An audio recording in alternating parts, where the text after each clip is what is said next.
Hello guys, welcome back to the channel. Last video में हमने final accounts with adjustment start किया था। हमने काफ़ी सारी एडजस्टमेंट्स देखी थी। आज हम वो एडजस्टमेंट्स को कंटिन्यू करेंगे एंड इस टॉपिक को कंप्लीट करेंगे। हमारी जो लास्ट एडजस्टमेंट थी वो थी loss of stock by fire. ठीक है, तो आज हमारी 11th एडजस्टमेंट से हम स्टार्ट करेंगे। जो हमारी 11th एडजस्टमेंट है उसमें हम पूरा ड्राइंग्स का जो टॉपिक है वो डील करेंगे। हमने इंटरेस्ट ऑन ड्राइंग्स कर लिया था, बट कुछ ऐसी ड्राइंग्स होती हैं जो सिर्फ कैश में नहीं की जाती। जब हम अपनी फर्म से गुड्स विड्रॉ करते हैं तो उन केसेस में हमारी क्या एंट्रीज होती हैं, या जब हमारा हमें इनकम टैक्स पे करना होता है, या जब हमारी खुद की लाइफ इंश्योरेंस होती है, तो उस केस में हम क्या एंट्री पास करते हैं और उसकी कैसे एडजस्टमेंट होती है, आज हम सब वो देखेंगे। अगर मेरी जो ड्राइंग्स हैं वो दी हुई है मेरे ट्रायल बैलेंस में, तो मेरी सिंपल एंट्री पास हो जाएगी capital account debit to drawings account, right? This is the entry that I would pass. Now when goods are withdrawn by the proprietor, when goods are withdrawn by proprietor, इस case में हमें पता है हमारी entry क्या होती है, drawings account debit to purchases account. ठीक है, ड्राइंग्स को हम बंद कर देंगे तो वापस से आ जाएगी capital account debit to drawings account.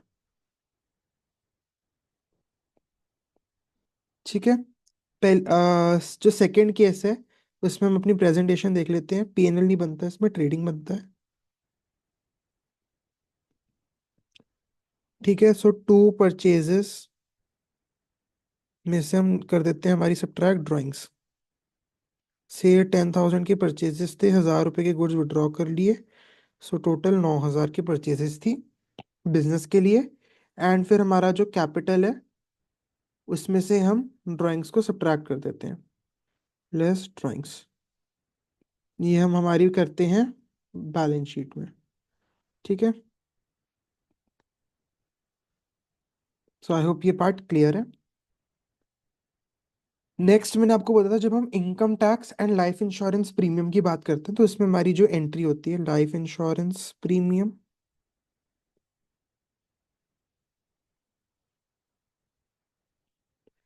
And life insurance premium and income tax. तो इसकी हमारी एंट्री होती है ड्राइंग्स अकाउंट डेबिट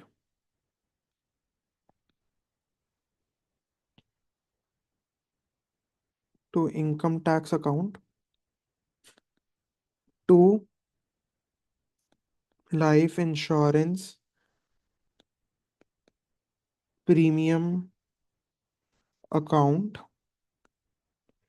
ठीक है, और जो हमारी ड्राइंग्स हैं हम वापस उसको कैपिटल में ट्रांसफर कर देंगे। So capital account debit to drawings account. जो ये दो चीजें हैं ये हमें ट्रायल बैलेंस में दी हुई है। ठीक है, नेक्स्ट है हमारा मैनेजर्स कमीशन।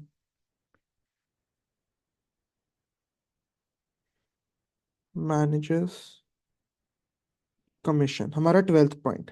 तो जब हम अपने मैनेजर को कमीशन देते हैं, तो मैनेजर को जब हम कमीशन देते हैं, it is some rate of इधर सेल्स या फिर इधर नेट प्रॉफिट। तो इसमें दो केसेस होते हैं, इट इधर net profit at the rate 10% before charging such commission, before charging, और is it net profit at the rate 10% after charging. ठीक है, तो से हमारा नेट प्रॉफिट आया 1 लाख रुपए। तो नेट प्रॉफिट एट 10% अगर बिफोर वर्ड है तो that would be 1 lakh into 10/100, that is rupees 10,000। And अगर यहाँ पे आ गया so this will be 1 lakh divided by 10/110। 10/110, 100 + 10, क्योंकि it is after. So you will get your answer. ठीक है, let us now pass the journal entry. Manager's commission account debit, so this is outstanding to outstanding manager's commission, because हम manager को दे नहीं रहे, हम last day पे अपनी books में डाल रहे हैं। ठीक है। फिर जो हमारा मैनेजर्स कमीशन, ये जो हमारा एक्सपेंस है, इसको हम ट्रांसफर करेंगे पीएनएल में, transfer to PNL. So this becomes PNL account debit to manager's commission. I hope this point is clear now. ठीक है। नेक्स्ट है हमारा 13th point, this is also very important, that is goods sent on approval basis. Goods sent on approval basis. Basically आपने क्या किया, आपने किसी customer को गुड्स बेचे थे कि आप गुड्स को पहले यूज कर लो, आप उनको अप्रूव कर दो, फिर हम आपकी सेल कर देंगे। तो जब हमने उनको गुड्स बेचे थे तो हमने क्या एंट्री पास की थी, डेटर टू सेल्स। अब 31 मार्च आ गया, उन्होंने कोई अप्रूवल नहीं दिया, so we can not take it as a sale, तो हम उसको रिवर्स कर देते हैं। अच्छा, जब हमने गुड्स को उनको दिए तो इसमें हमारा प्रॉफिट इंक्लूडेड था, तो जब हम एंट्री का रिवर्सल करेंगे उस एंट्री में हमारा प्रॉफिट होगा। अब जो वो गुड्स है, ठीक है, वो आ गए हमारे पास। अब वो गुड्स को हमें ट्रांसफर करना होगा क्लोजिंग स्टॉक में। अब जब भी हम ट्रांसफर करते हैं, क्लोजिंग स्टॉक किस वैल्यू पे होता है, क्लोजिंग स्टॉक हमेशा गुड्स की एक्चुअल वैल्यू पे होता है, उसमें हमारा प्रॉफिट नहीं होता, तो उसको हम गुड्स की कॉस्ट पे ट्रांसफर करेंगे। So basically what we will do, हम सेल्स को रिवर्स कर देंगे।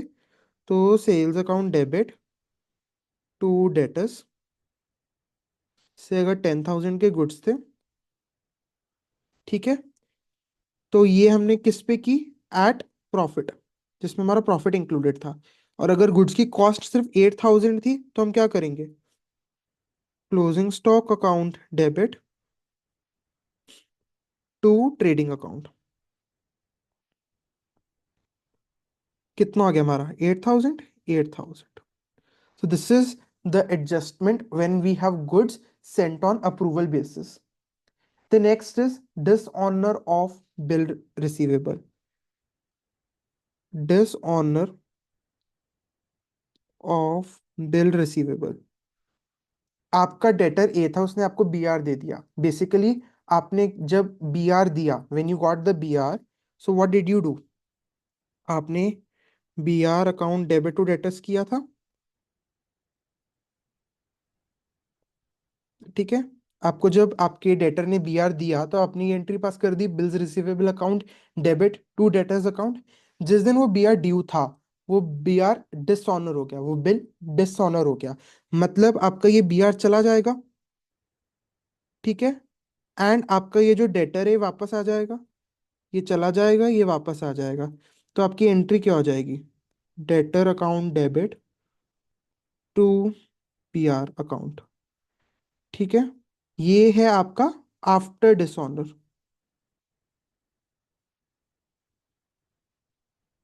ठीक है। अब इसमें काफी केसेस होते हैं। सिर्फ फॉर एग्जांपल आपने बिल्ड कर दिया था बैंक के साथ discount, bill discounted with bank. तो इस केस में बेसिकली आपके साथ क्या हुआ, आप देखो, आपको सबसे पहले आपने सेल किया, तो आपकी एंट्री क्या बनी, debtor account debit to sales. ठीक है। Debtor account debit to sales. फिर आपकी एंट्री बनी BR account debit to debtor account. आपने बीआर दे दिया, आपके पास सॉरी बीआर आ गया, डेटर ने आपको लगा, आपको मैं बीआर ले लो आप। ठीक है। फिर आपने ये जो बीआर है इसको इनकैश कर लिया बैंक के साथ कुछ डिस्काउंट करके, bank account debit to BR. ठीक है। अब ये जो बीआर बैंक को लेना था, ठीक है, वो डिसऑनर हो गया, तो बैंक तो इमीडिएटली आपके खाते से पैसे काट लेगा, तो टू बैंक अकाउंट आ जाएगा नीचे। एंड ऊपर कौन आ जाएगा, ऊपर आपको वापस से आ जाएगा सन्ड्री डेटर, जिसने आपको बीआर दिया था। सो this is your entry after dishonour. देखो, सबसे पहले आपने सेल्स की, सेल्स करने के बाद आपके पास बीआर आ गया, फिर आपने उस बीआर को डिस्काउंट किया, बैंक ने आपको पैसा दे दिया। अब जो बीआर डिसऑनर हुआ, तो बैंक ने आपके खाते से आपके पैसे काट लिए, एंड आपका जो डेटर है वो पिक्चर में वापस आ गया।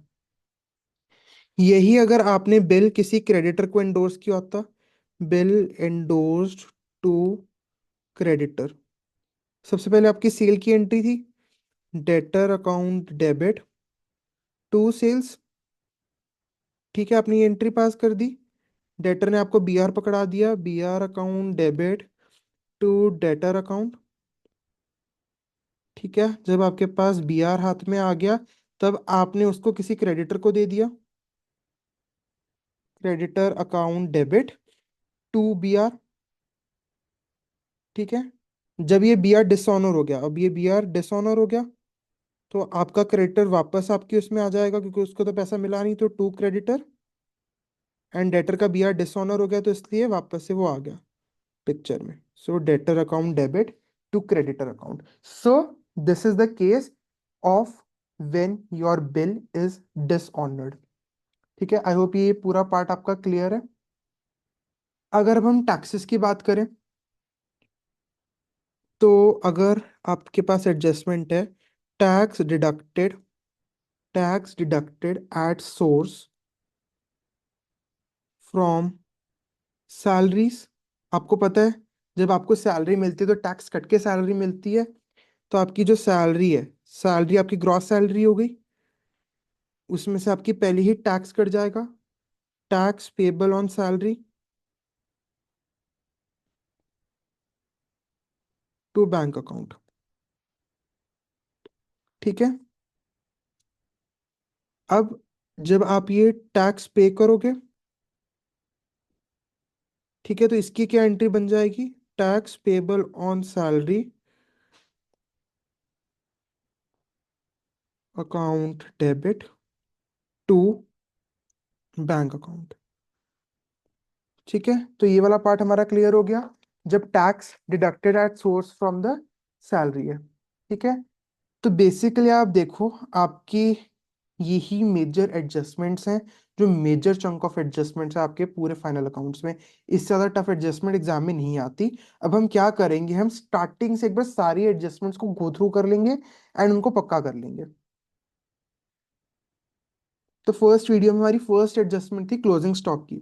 क्लोजिंग स्टॉक अगर आपका ट्रायल बैलेंस में है, तो अगर ट्रायल बैलेंस में है, तो it will go in the balance sheet on the asset sides.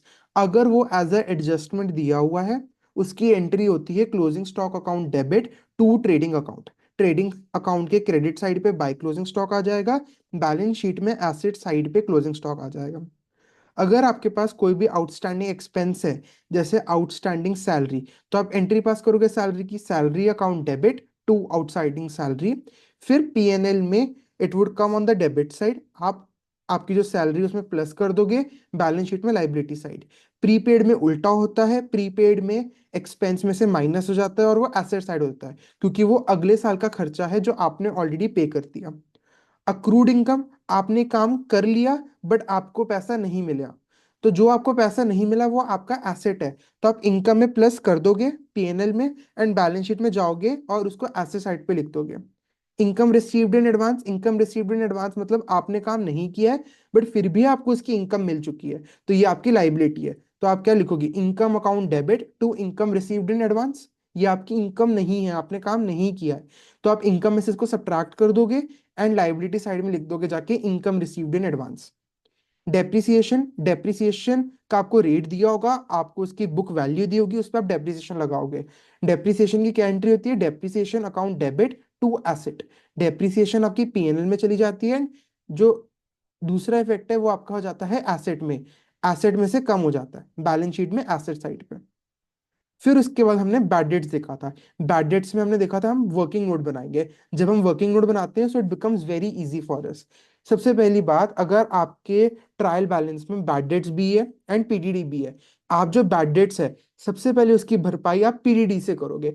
अगर पीडीडी में कुछ बच गया जिससे नहीं हुआ, फिर आप उस अमाउंट को आप डालोगे अपने इसमें पीएनएल में। दूसरी बात, अगर आपके फर्दर बैड डेट्स हैं, तो आप उसकी एंट्री पास करो पहले। क्या एंट्री होती है, bad debts account debit to debtors. मतलब जो बैड डेट्स हैं वो आपके पीएनएल में जाएंगे, अगर कोई प्रोविजन होगा वो उससे कम हो जाएगा, और जो आपका डेटर है वो कम हो जाएगा जितने से बैड डेट्स हुए हैं। अच्छा, इसके बाद अगर कोई प्रोविजन है, तो आप नेट नेट में देखोगे आपको कितना प्रोविजन बच गया, एंड आप जो भी रेट दिया है उस पर आप 10% निकालोगे, अगर 10% रेट है। फिर आप देखोगे कि कितना नेट नेट में मुझे प्रोविजन बनाना है या फिर ऐसा भी हो सकता है कि आपके पास ऑलरेडी ज्यादा प्रोविजन बना हुआ है, तो आप उसको कम कर दोगे। अगर आपको प्रोविजन बनाना है तो इसकी एंट्री क्या होती है, profit and loss account debit to provision for doubtful debts. अगर प्रोविजन ज्यादा है, आपको कम करना है, उस केस में एंट्री क्या होती है, provision for doubtful debts account debit to debtors account, to profit and loss account, sorry. तो हमने इसकी एग्जांपल्स डिस्कस की थी काफी सारी। नेक्स्ट, अगर हमें डिस्काउंट ऑन क्रेडिटर्स के ऊपर कोई भी रिजर्व बनाना है, ये बेसिकली क्या होता है, हम अपने क्रेडिटर से एक्सपेक्ट करते हैं कि वो हमें कोई डिस्काउंट देंगे जब हम उनको पेमेंट करेंगे, तो इसके लिए हम एक रिजर्व बना लेते हैं। तो इससे मेरे क्रेडिटर्स कम हो जाएंगे, एंड जो मेरे क्रेडिटर्स जिस अमाउंट से कम होंगे बेसिकली वो मेरा प्रॉफिट है, तो पीएनएल के क्रेडिट साइड पे चला जाएगा, एंड बैलेंस शीट में लाइबिलिटी साइड पे क्रेडिटर से कम हो जाएगा। Interest on capital and interest on drawings, interest on capital की हमें जर्नल एंट्री पता है, interest on capital account debit to capital account. फिर इंटरेस्ट ऑन कैपिटल को हम बंद कर देंगे, PNL account debit to interest on capital. Interest on drawings में उल्टा है क्योंकि ये फर्म की इनकम है, तो इसमें क्या हो जाएगा, capital account debit to interest on drawings, ठीक है। फिर इंटरेस्ट ऑन ड्राइंग्स को हम बंद कर देंगे, तो interest on drawings account debit to PNL. फिर हमने अब नॉर्मल लॉस ऑफ स्टॉक देखा था, इसमें क्या था, लॉस हमारा डेबिट होता है तो loss of stock account debit to trading account, ये हमारा परचेज से कम हो जाएगा। अगर इस पर कोई क्लेम मिला तो insurance claim account debit, PNL account debit loss दिखाने के लिए to loss of stock. Drawings, अगर ड्राइंग्स मेरे ट्रायल बैलेंस में दी है तो the entry would be capital account debit to drawings account. Drawings account मेरा पीएनएल में नहीं आता, मेरे ट्रेडिंग में नहीं आता, कैपिटल से जाके माइनस हो जाता है।